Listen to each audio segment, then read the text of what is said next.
Hello, everyone, and welcome to this episode of The Friday Charge, brought to you by Geek Studios. As always, I am Sebastian, and he is the one and only Joel Spencer. And today, July 10th, 2026, we're going to talk about the Model YL. We're going to talk about Polestar. We're going to talk about 42,000 Mustang Mach-E's. We're going to talk about Vegas. We're going to talk about FSD, and we'll see what else comes up. So without further ado, let's plug in and get started.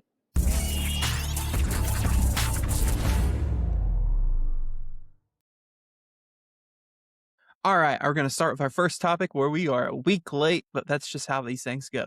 Tesla has finally launched the Model YL in the United States. So late last week, Thursday, we had to record last week's episode on Wednesday, even though it didn't come out till Friday because of scheduling issues. And so we ended up not talking about this in the appropriate time frame. But it's okay because we're going to talk about it now. Right. So late last week, Tesla finally announced a much-awaited Model YL for the U.S. market. For those who maybe aren't aware, the YL is a stretched six-seat version of the company's most popular car, featuring captain's chairs in the second row and 2 seats in the third. The YL is a total of 7 inches longer than the standard Model Y. It has almost 6 inches more wheelbase. That was a weird way to word that. Sorry, guys. As previously mentioned, the YL is using a 2+2+2 seating arrangement. The second row seats feature heating and ventilation, as well as powered folding, and the third row has heated seats and power recline. The YL claims a 0 to 60 time of 4.4 seconds because Tesla thinks that's important on a 6-seat SUV, and an EPA estimated range of 325 miles. You get up to 89 cubic feet of cargo space, I'm assuming if you don't use the seats. It has adaptive suspension, a staggered tire setup, 19 speakers, acoustic glass, and new 50-watt cooled wireless charging pads. Now, Tesla is pulling their launch edition shenanigans on this car. So currently the only version you can get is the Model YL launch edition, which is fully loaded, fully optioned, starting at $61,990. So the launch edition has a couple extras, because it's launch. You get puddle lights, some badging on the exterior and interior. You get a suede insert on the dashboard, and you get 12 months of FSD. At the $61,990 price tag, that means this car is $4,000 more expensive than a Model Y Performance and $12,000 more expensive than the all-wheel drive Model Y Premium. The Model YL is currently an all-wheel drive vehicle. So, Joel, you're showing some pictures here. Why? How did they manage to make the Model Y look more like a jelly bean? I didn't think it was possible. It's basically a poor man's Model X, isn't it? I mean, yeah. Here, if you want to stop sharing your screen, I'm going to pull up Tesla's site because it makes it a little bit more obvious. So, can I ask you one question before you do that? What do you think about those rims? I like the wheels on this end. I figured you would, because I know you're not a fan of. You're not a fan of all black, so I know that. So that was my literal next sentence on the doc was I really, really like the new wheels. And I'm not even looking at the doc, so look at that. All right, so here's the side profile of the regular Model Y. Okay, You see that, Joel? You see it real good? I'm looking at it. So the Model Y is one of those cars, like, it's not an offensive design by any means, right? It's a fine design, but it does look like a jelly bean. Like, it's just very whatever. It's a jelly bean with like a raised back almost. It's just it's a swollen Model Y. Yeah, it's a Model Y with an ingrown toenail. I don't know. That's what they should have called it. It gives it minivan proportions. Yes. I don't know. It's odd. But yes, I love these wheels though. So these are which ones are these? These are the 19-inch wheel option on the Model YL, and these are the 20-inch option. And I think both of them, I like them both a lot. Also, interestingly, there's only a 5-mile difference between the two wheels, which I feel like it's usually greater between them. Usually it's 20, yeah. But yeah, you can see the interior is typical Model Y stuff. Ooh, except now instead of black and white, it's black and Zen gray. Good. But you can see there's those captain's chairs with the armrests that look like they come up That's what and they down. needed. That's what the Model X was missing in the second row, was the armrests in the middle. Armrest, oh yeah. And then It there felt is weird sitting in there. You didn't know what to do with your hands, so they're like at your side the whole time. So yeah, there is your third row. And I'm going to stop sharing. There is one picture I need people to see that I Model YL. No, it's not me. So it's a picture of Kyle Connor, I think, if I can find it. Hold on. Shout out to Cal. Shout out to Out of Spec. Oh, is YouTube not going to show it to me? Not YouTube. Google. Sebastian's going down a rabbit hole, everyone. I should have had this pulled up already. I'm so sorry. Oh. So I will say, while you're looking at that, I have driven past. When did they say these were coming out? Let's see.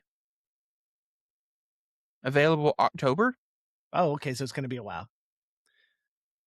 I'm sure they'll start hitting a month early or too early. I would guess that people can test drive them and things like that. So I'll keep an eye out at the one on our Tesla showroom here, which is like 5 miles from me. So I'll keep an eye out over there. So I'm not going to find it, Joel, am I? No, you're probably not, because now you want to find it and you're not going to. It's okay. Anyway, so it's got the third row, right? But it just seems so not putting an adult back. Yeah, you can't really put an adult back there, which is fine, but it's just funny to me. Yeah. Hey, here we go. Haha, share. And the amount of cargo space you get with third row up is probably zilch. So I don't know if you see this. Oh, now it's playing. Yeah, there he is. But yeah, when you're sitting in the third row, it's like you are above the roof line. So anyway, I just wanted to make sure I could give a visualization of what a 6 foot tall person in the back of that would look like. And Cal is easily 6 foot tall, easily. But yeah, it's interesting. This is interesting. I mean, I'm happy to see it's here. There are definitely people that have been asking for a slightly larger Model Y for a long time. Because you and I have both talked about this before. The existing third row option on the existing Model Y is not for humans. It's for people with no legs. I mean, I don't see how you do it. It's for kids 5 and under who aren't who are in booster seats. So yeah, that's what it is. But yeah, because there's no way to have leg room. So I mean, good on them for making a bigger one. I feel like 61 is steep. Yep.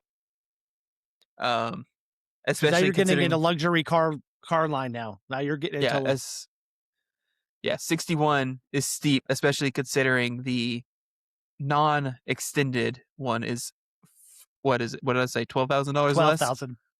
Yep, that's a lot of money for 7 inches. I don't know. It is. It's a lot of money for 7 inches, if you ask me too. So anyway, but cool to see it here. I like the wheels. I'm hoping they'll bring those to the other models. That would be cool. Excuse me. Speaking of cars that are normally a lot of money, should you buy a Polestar?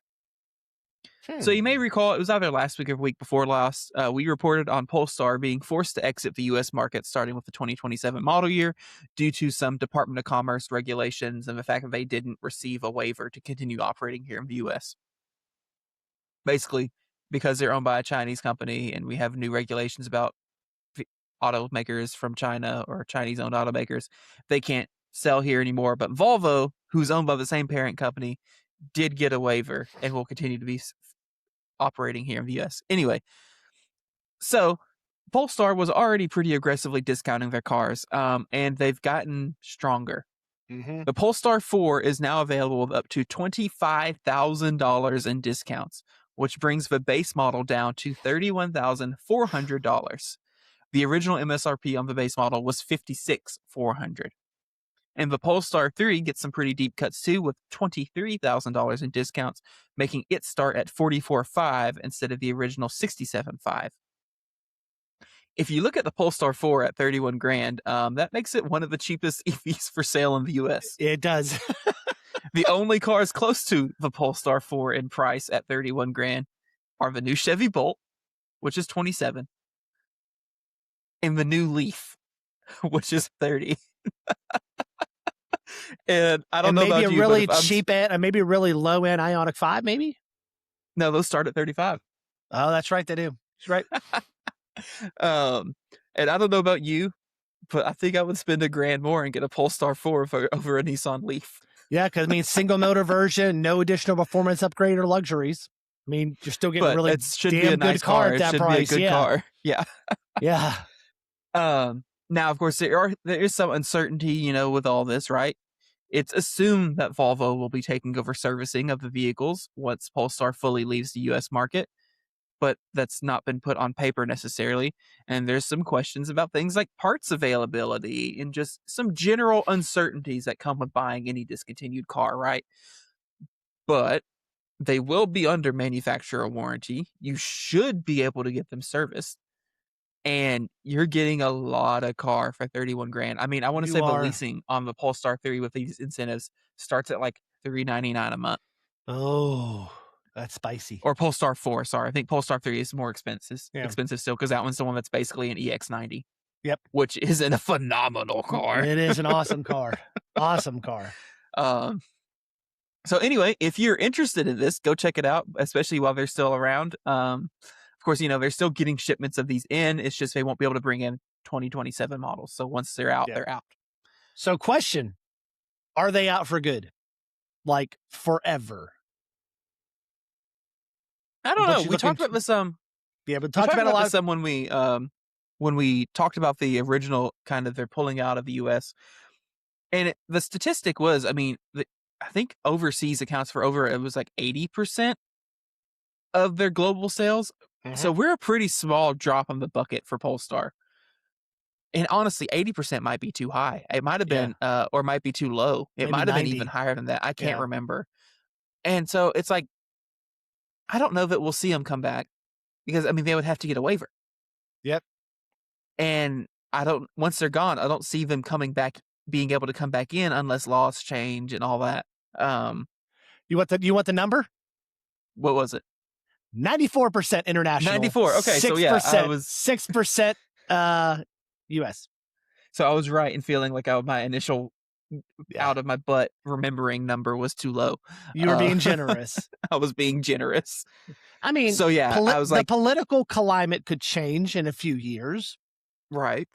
But are we going to come to one of those things where you have a company that's out, then you have a company that's in, and then 4 years later you have a company that's out, and then you have a company that's in? Especially since they're kind of operating with a dealer network, right? Because they ultimately are Volvo. Yeah. If you're a dealership and you've seen this happen once, are you going to want to invest to do it again? Yeah. Now Polestar could always just go direct to consumer, but seeing that they're coming from a kind of legacy automaker standpoint, like Volvo, because they used to be Volvo, and their cars look similar, and they're Polestar was a sub brand of Volvo originally. It would require a lot of effort on their part to make that switch. I'm not saying it's impossible, but I don't know that they want to. If that makes sense, because if they wanted to, you'd think they already would. They don't want to burn through that capital. Yep. But yeah, I'm not in the market for a car right now. Nope. Not. But if I could find a $31,000 Polestar 4, you'd be all up on it. That could be interesting. That could be very interesting.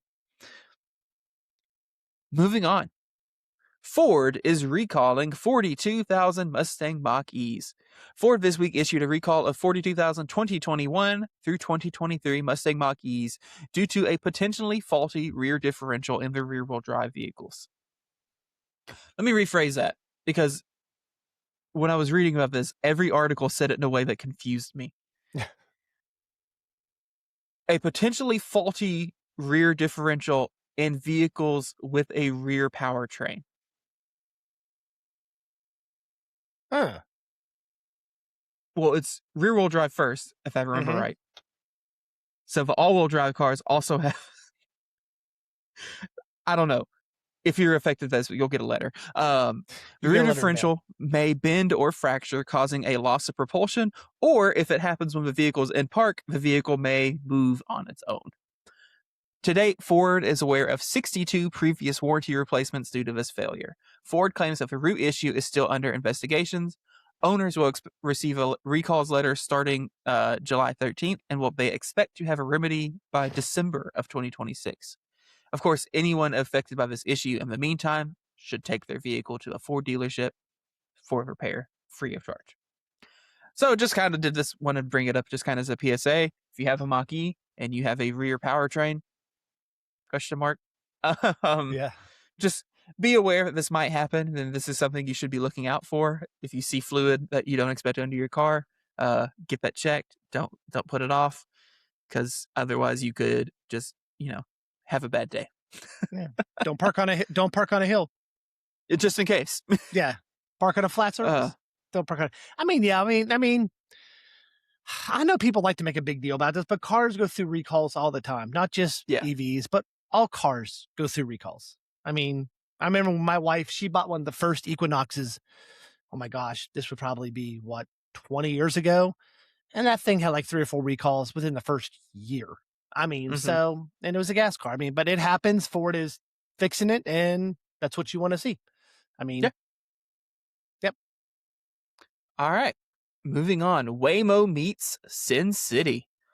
Ow! Waymo this week began operating in Las Vegas, and the company isn't showing any signs of slowing down in what has been a pretty dang aggressive rollout so far this year. The company is stating that the next cities to roll out will be very soon. They will be Denver, Tampa, and San Diego. These 4 cities, so including Las Vegas, will join Waymo's existing 10 markets that they are currently operational in. Waymo now operates over 3,500 robotaxis, and they have surpassed 20 million trips delivered. The company earlier in 2026 claimed they operate around 500,000 paid rides each week. So the whole robotaxi thing just keeps getting more and more interesting, especially as the tech advances. And it's just been so interesting to see these companies, how they're kind of shaking out. Tesla is still coming in at pretty slow, whatever. They've not been trying as long as Waymo has, right? I'm still very curious to see if we ever see a shift to where Waymo is no longer the kind of leader in the space. Like, do we see Tesla overtake at some point? Does the robotaxi kind of really, nail it in and kind of start putting nails in Waymo's coffin? Or will they just never be able to catch up? Yeah. Because, Waymo is expanding aggressively. And the service seems to be just as solid and reliable as it has always been. Now, that's not to say it's perfect. No. Lord knows you can go on YouTube and find plenty of videos of Waymos doing crazy, stupid things. And there's all the people that will make the arguments like, oh, but there's people teleoperating, blah, blah, blah, blah, blah. It's like, okay. There is nobody in the car that I am in. Yes. I don't care who's driving it ultimately. You don't care if someone's staring at a screen with a joystick or something moving around? And it's like, and if they're having to manually intervene from wherever, that's not, I don't know. It's like, because you can't tell me that Tesla's not doing the same thing with the robotaxi fleet. You can't tell me that Zoox isn't doing the same thing. You can't tell me that, Neuro that Lucid's doing. Like, they all have these systems in place for a reason. Like, they have to be able to control a car if they need to. As long as, like, I don't know. Anyway, it'll just be interesting to see kind of how the race keeps shaping out as these companies, more and more and more come into the market and start expanding into these automaker partnerships and all this. I'm just very curious to see what the future ends up holding. Yeah, totally agree. I mean, you would say, Waymo has a clear head start on Tesla robotaxi over this. I mean, how many cities are they in now? So they're currently already had 10. They added Vegas now, so that's 11. They have 3 more that they say will be online shortly. Yeah, gotcha. And I'm sure they have others down the pipeline. So yeah. So what do you notice about the car in that picture, though? Oh, hold on, I can't see it. The Ojai? Yep. Yeah, it's a van. It's a Chinese van. I liked it. Yeah, it's interesting. I'm curious to see how Waymo, like what Waymo's doing to kind of get those over here. I'm sure if they get special rules because it's not a consumer market vehicle or whatever. Yep. There's also been some really interesting things. People are really trying to figure out what batteries those are using, because multiple, and like what batteries are just kind of how they're being tuned for Waymo. Because overseas, it's a Chinese EV. It's a charging monster, like whatever. But here in the US, people have seen them like plugged in at EA stations charging at various SoCs, and they seem to just hold a flat 80 kilowatts. Maybe that's what they're designed to do. Which is fine for robotaxi use, right? You plug it, you park it for an hour, then it goes back into the fleet, whatever. But it's just very interesting because it makes you wonder, like, how much are they outfitting here that we just don't know about? Yeah, they need a lunch break, so the cars need a lunch break, so give them an hour lunch break. Yeah, I'm glad to see you. In case you were new to our channel, me and Sebastian did a Waymo when we were in LA for the Bolt event back in November. So check out that video. It was a flawless experience besides, some ganja, smell of ganja. So but other than that, I mean, it was a flawless ride. We had no issues. We drove basically from LA to Santa Monica. I mean, that's basically what we did and back. And it was a fun drive. So check that video and that out. was before they added interstates. Yeah, we had to actually take all the city surface streets. We had to take a ride share like 2 miles down the road so we could get in the service area. Yeah. So that was interesting. Anyway, on the subject of autonomous driving, Face ID for FSD. So in a decompile of Tesla's the latest Tesla app, the code is showing that Tesla may be working on a new restriction for the company's FSD features. Tesla appears to be playing around with the idea of requiring what is essentially Face ID to operate full self-driving. So using the cabin camera, the car would look at you, verify your identity, make sure that matches whatever the owner's profile is, and then let you use FSD. If your ID doesn't match, no FSD for you. Now, just as a right up the front, just because it's in the code doesn't mean this is ever going to actually come out. Tesla plays with and tests things all the time that never make it to the light of day. But it is interesting to me because I struggle to see any reason for this in a consumer sense. Doesn't make sense. Well, I struggle to see any reason for this that doesn't feel a little anti-consumer. So I understand it kind of in the robotaxi sense, right? Use the cabin camera to verify the person who booked the ride is the person getting in the car. Don't leave unless you can verify the person in the car is the person who's supposed to be in the car. That makes sense to me. That sounds like a great safety feature, a great just like confusion, prevent confusion, all that. That makes perfect sense. But just in the consumer sense, the only thing I can think you would use this for is to block a car or owner from doing like a shared subscription. If it's your car and it's in your profile and your profile is the one that pays for FSD, they could block Summer from driving your car and using FSD. Unless she also subscribes to FSD. Which would be dumb. Yes. Or say you own a fleet of Teslas for a rental business, and you pay for FSD on them. They could then lock out everyone but the owner of the car from using FSD on the rental unless the person renting the car pays for FSD. Yep. And just like, that's the only things I can think they would use this for, because otherwise, why would I care who's driving? Yep. Like, why would the car need to verify that the person driving is the person paying for the subscription? Yep. If I had a Tesla with FSD and I wanted to let you drive a leg of a road trip, you should be able to use FSD. It should. I mean, yeah. Like, for example, we're going to borrow Doug's car probably in another week or two to do some FSD's testing on our buddy Doug Wright. So if that's the case, maybe we'll see. Fingers crossed. But yeah, so I don't get it. I don't understand why. I mean, I just don't understand. I just don't understand why. I also, this goes back to, again, this very well could just never make it to the light of day. Tesla just uses a plain old camera for the interior cabin. Yep. That means at night, if it can't see your face, or if you're wearing sunglasses, or a hat, etc., it could not identify you potentially, and then you just wouldn't be able to use the feature on your own car. Yep. So Face ID on your phone uses infrared cameras and all that jazz to map you out so it can see you no matter what. Pretty cool tech. Tesla's not doing that. But sometimes it doesn't work. Sometimes Face ID doesn't work. And even Face ID on your phone doesn't work sometimes. Yeah, that's what I'm saying. Sometimes I happened this morning. I had it I was laying in bed. I was looking at it. It said tried twice. This is enter ID. I'm like, am I having a bad hair morning or something? What's going on? So, yeah. That's just your face. It's just my face. It went, whoa. Anyway. But yeah, I don't understand this in any way that isn't anti-consumer. Or isn't just like a way for them to put a middle finger to their paying customers. I don't know. Yep. Unless by doing this, they also make it to where the subscription follows the person and not the car. Mm-hmm. To where then, Joel, if you paid for FSD, you could use FSD on any car that you were in. I could see that maybe being a good thing. Yep.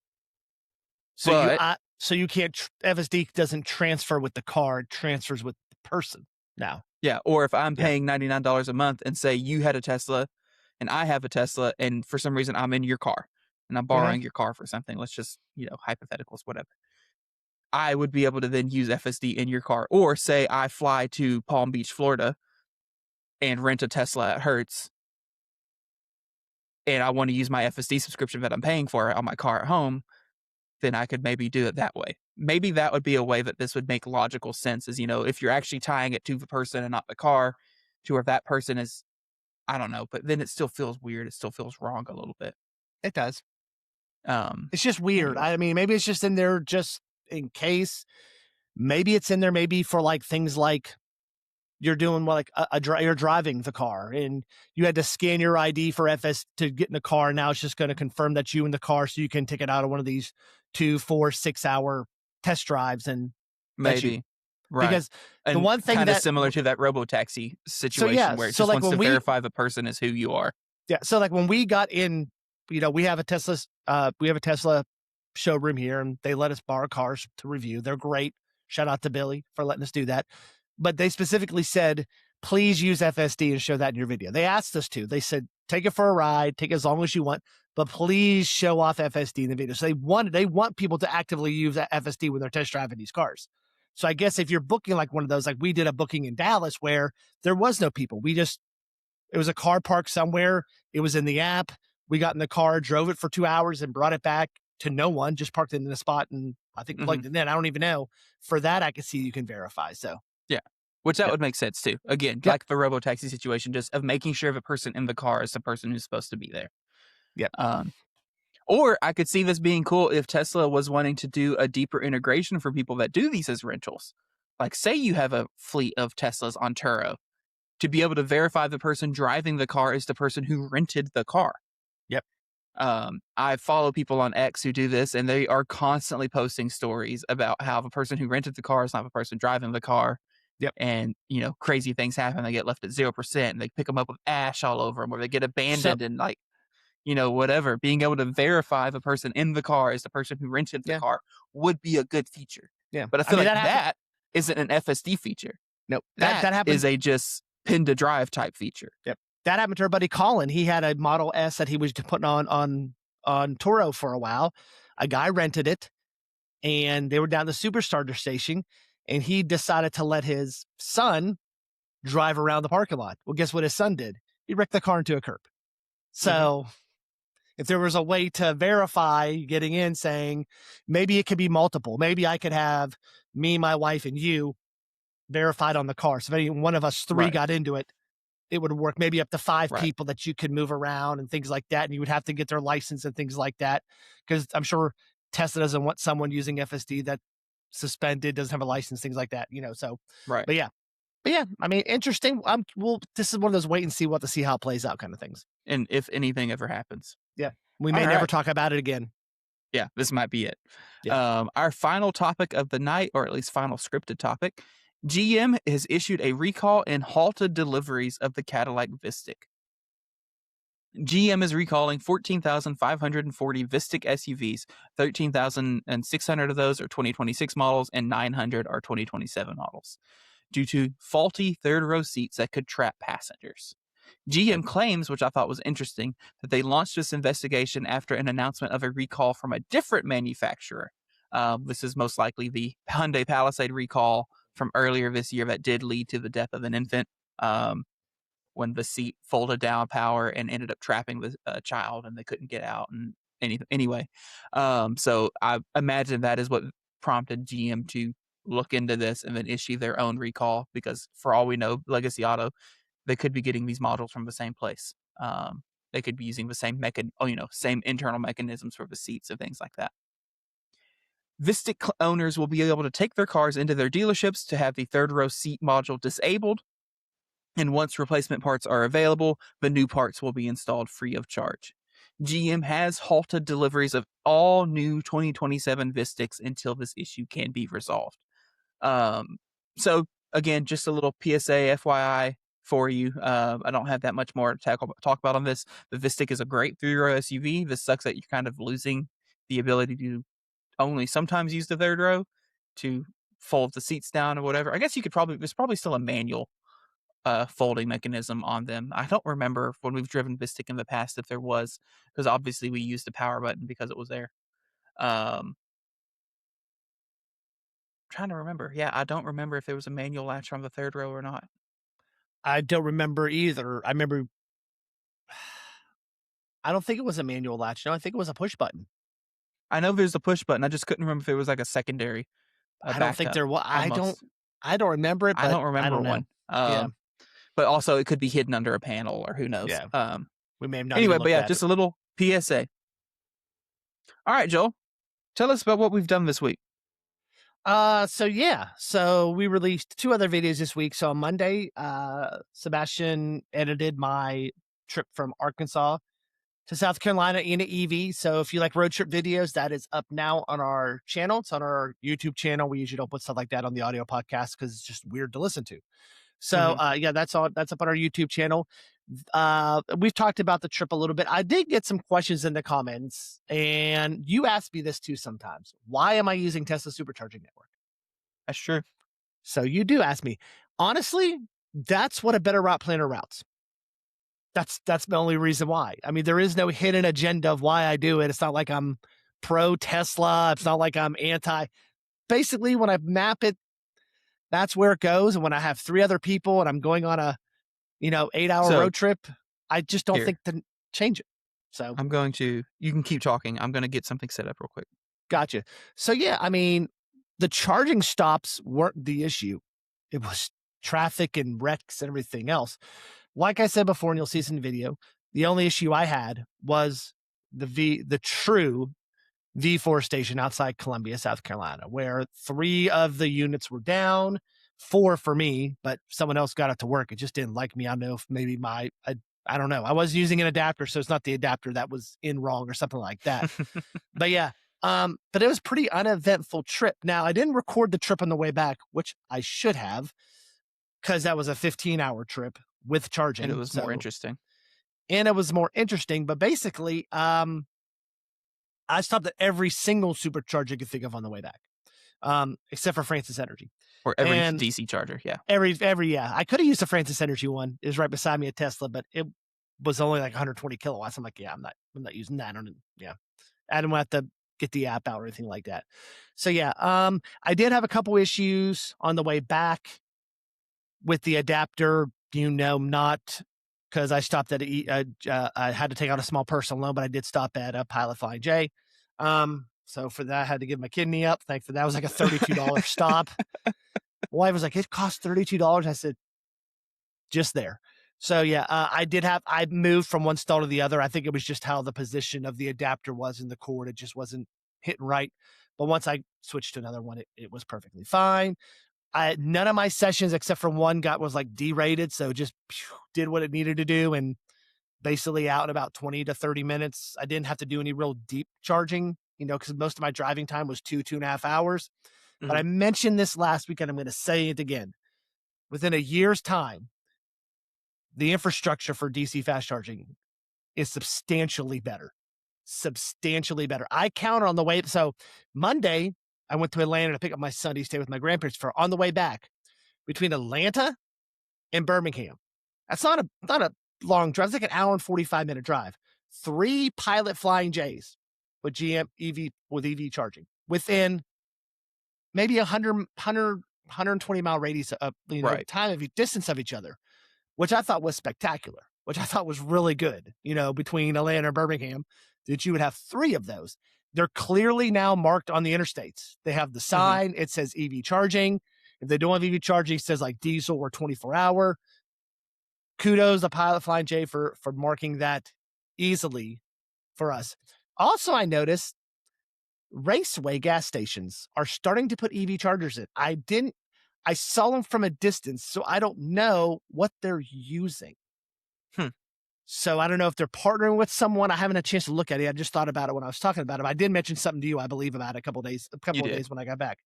But I saw that some raceways along Alabama, Mississippi, Georgia, were getting EV chargers put in them as well. And I think I come across one, I believe, possibly in Anniston or Oxford, Alabama, that had an EV charger. It said on the sign too as well, but I didn't stop on it. So yeah, now you can show what you want to show. Yeah. So you mentioned a better route planner, so I just kind of wanted to pop this up for you, because if you don't know, then this will be good for you, and this is just good for anyone who's watching and uses a better route planner. Yep. So here's my phone. Isn't it pretty? Sorry. So if you come down here to the options button, you'll notice at the bottom you have charging networks listed. And you can notice how I have mine set up, because you can hit edit here and you can add preferred networks. And then if you really, really like the network, you can hit the heart next to it. So then when it does routing, it will try to find these first, then these, and then if nothing's available, it'll use whatever else. Gotcha. You can also hit an avoid network, so I can come in here and I can type in Francis Energy. Francis Energy. Avoid. And now, unless there is quite literally no other option, it will not put Francis Energy on there. So I'm glad you pointed that out, because my first stop that we were at in South Carolina to charge, I actually went in and did that. Okay. So cool. I noticed I had all of my I had Tesla and EA listed, but Tesla was the only one with a heart with it. So what I did is I added the other ones, and I just gave everyone a heart. Say you get a heart, I put Electrify America, Iona, Pilot Flying J, and Tesla, and gave everyone a heart. And basically it gave me a mixture of where to stop, which was good. I like that. That's what I want. So okay, let me unshare my screen. I actually saw a few BP pulses too while we're traveling. There was actually one across the street from the Tesla supercharger, which was my backup in case something didn't happen. I've used BP Pulse before. There was no issues, but yeah. And that was our Monday video. And then our Wednesday video, we kind of just gave a little update. It's just a quick update about Walmart's rapid EV expansion. So if you want a quick little 10-minute update on what Walmart has been doing, basically within a month, they've doubled, I think, their ports I said in that video, which is just amazing what they have done. The aggression of what they're pushing out. And basically what we've heard is basically to get an EV charger at a Walmart, the manager just basically has to request it. Yeah, we just have to ask. This is my understanding. Yeah. So if you really want Walmart EV charging, which is great because it's CCS, it's NACS, you don't need any adapters. The adapter word with them is non-existent unless you have a Leaf, an old Leaf. But yeah, I mean, it works out perfectly. If you're working on adding credit card readers. Yep. If you have a Walmart near you and you want EV charging at it, go talk to the manager and say, please ask to add EV charging to this place. Yeah. So I mean, we have a great one here in North Little Rock. Yeah, we have one in North Little Rock here, right off the freeway, right across the street from Tesla. That would be a perfect location. Your one in Malvern right there would be a perfect location. Yeah. Just right off the freeway right there. So yeah. Yeah, I have for a long time wanted to, if I could have money to do it, I have for a long time wanted to open something kind of like Franklin's down here. Oh yeah. I feel like this is a good area for one. You know, we're a good distance away from Little Rock where there is charging. There's not much between us and Hope. I feel like Malvern or Arkadelphia would be a good spot to put something in. And I thought Arkadelphia was on the map there for a while for maybe one of the Nevi ones. I think maybe from Entergy. The pilot. The pilot one, yeah. Entergy has played around with, and I guess Entergy technically operates 2 DC fast chargers in Arkadelphia. Oh, they do. But they're at Hamburger Barn. Love Hamburger Barn. Great food. Love it. Never tried it. It's good. You should try it. Well, I'll be down that way in that area for a week. Maybe I'll pop over there and try it one night. Yeah, Burger Barn is fantastic. Anyway, but Entergy does have 2 DC chargers in their parking lot. They are NLX juice box DC fast chargers, which, if you'll remember, NLX juice box is no more. Bye-bye. So it took them a hot minute to get them commissioned. They did get them switched over to a different provider. They're using EV Connect for back end stuff and all that. From what I've seen, they don't seem that great. They seem to have some reliability issues and Entergy. Big shocker for those from the area who have dealt with Entergy before. Entergy's maybe not the best at servicing those units when things happen. I'm glad you said that because my wife, the church behind them, is installing level 2 chargers downtown. They look nice. Everything's done. They're sitting there looking pretty. So I asked her about it. I said, why are those chargers not online yet? She said, waiting on the city and Energy. I was like, sounds about right. You may be waiting a bit on that. So they're going to be waiting a bit. So, I hear First Electric is a little bit easy to work with in our area than Energy is when it comes to those chargers. Makes sense. Yep. The electric co-ops usually are pretty good. Yep. But that's all I got, unless you got something else. I did a small little road trip over the weekend for 4th of July. We went up and visited our family in Kansas on the way in. We road trip not wrong. We road trip right. We have fun. But I don't do the whole, it seems like, unless I'm by myself or it's like just me and Allison, we don't road trip like in the whole drive until the car is dead, stop, drive till the car is dead, stop. Yep. We stop just when we need to. Yep. That's kind of how we need to stop and the car's at 50%, so be it. Yep. If we stop somewhere at 50% and there happens to be a charger, I'm going to go ahead and plug in. I'm not going to wait until the car is dead to stop again. Like, whatever. So realistically, that trip should only be a 2 charge stop trip, but I think we did 4 on the way there just because of how everything lined up. When we leaving our house, we stopped in Clarksville because of the original plan, 2 stops. We're going to stop in Clarksville, we're stop in Broken Arrow. That's kind of our 2 things, which, spoiler alert for the next part of the story, good thing we didn't try to stop at Broken Arrow on the way there. Anyway, so we stop in Clarksville, charge up, we walk around Walmart for a little bit, grab a couple little things, get out. Cars are like 95% because EGMP charging. It's only after like 25 minutes of charging. It was pretty sweet. Anyway, leave Clarksville. We're getting on the Muskogee Turnpike. Someone needs to use the bathroom. Okay, cool. Well, the only place to stop on the Muskogee Turnpike is at the concessions plaza. But there are Francis Energy chargers there. They're a little scary. They're a little scary with cut cables and damaged cables or whatever. They did work. Good. Got 190 kilowatts. Woo! And they're not new. They're old. They're old, raggedy, probably should be pulled out of the ground chargers. Should not be online chargers. Like, from a safety standpoint. But little sparks fly when you plug them in. Little smoke. Quite literally, so that site, if you've not seen it, so there are 2 taller posts that are the high power posts, and there's 2 little posts that are 50 kilowatt. Each of the 50 kilowatt stations are on, and both of them have 1 cable cut off. Oh. And not just cut off, exposed to the elements. And it's been like that for a while. Oh, yeah. But just like raw copper, just sitting there. One side has the CCS cut off, and the other side has the CHAdeMO cut off. So, should not be there. Yes. Anyway, but we stopped. You should have stuck your finger up in the hole with the charging thing. See if there was. I choose life. I choose life. I'm good. See what that voltage feels like. But again, stop there. We were only like 50%. Didn't need to plug in, but if we're already stopping, that's the only place to stop. Might as well. Yep. So plugged in, ran in, came back out, got back out of the car. It was at 80-something percent because from 50 to 80 in an EGMP car is like 10 minutes. Yep. And then got up to Tulsa. We went to a museum, played, got some dinner. And then from there, so on our trip between Tulsa and where we're going, there's nothing because Kansas. It's Kansas. We were at like 60%. I didn't, only reason I stopped to charge is because I wanted to be, I needed to be, I think it was like 82% is what ABRP said to get there up to like 10%.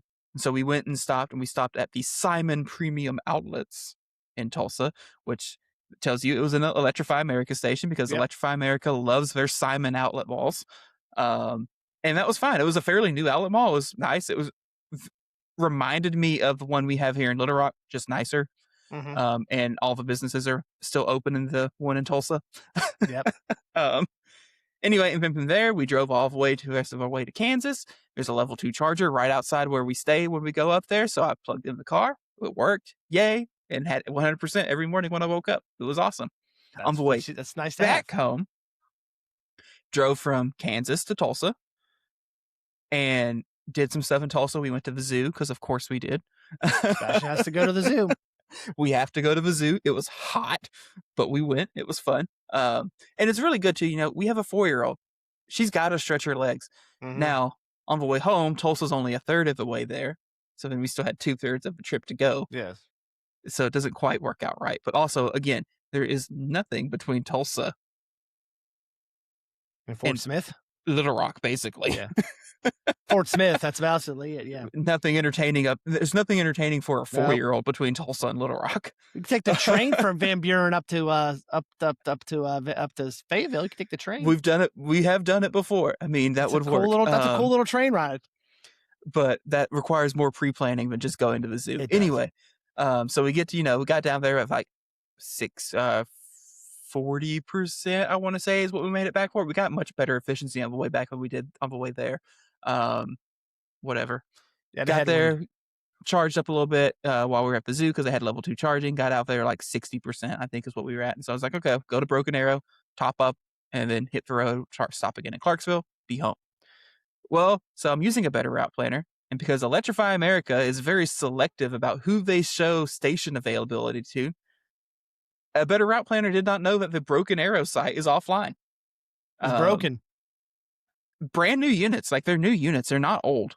They're the new style with the one cable, whatever, but they were just all off. Someone just flipped a switch. Luckily, there's a charger right across the street from them. There's a Tesla supercharger, which was packed. Of course it was. But it also meant, we didn't stay there that long because 97 kilowatts. Yeah. Now, we did ultimately... 2 spots sometimes. Were you one of that guys where you get evil looks? Well, luckily, these were V4 posts. Oh, okay. So the cables were long enough that I could just back in and be normal. Good. Yep. But yeah, 97 kilowatts, so it didn't stick around too long. And then left from there, ended up stopping in Roland at a Pilot Flying J EV Go. That's right on the border.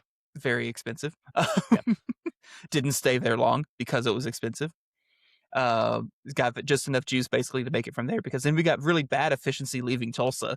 I don't know what the deal was. We were doing 80 miles an hour on both roads because that's the speed limit, but I don't know. Anyway, charged up just enough to then make it to Clarksville, charged up in Clarksville, and then came home. And everything went out with a hit, other than the EA being down. Everything was without a hitch. Everything worked great. And it was easy. We added the time to the trip. The car added nothing. Every stop was our fault. That's the way it was for us. On our way back we're not waiting on the car. We're not from Atlanta to Little Rock, which should have been basically a 2-stop, maybe 3.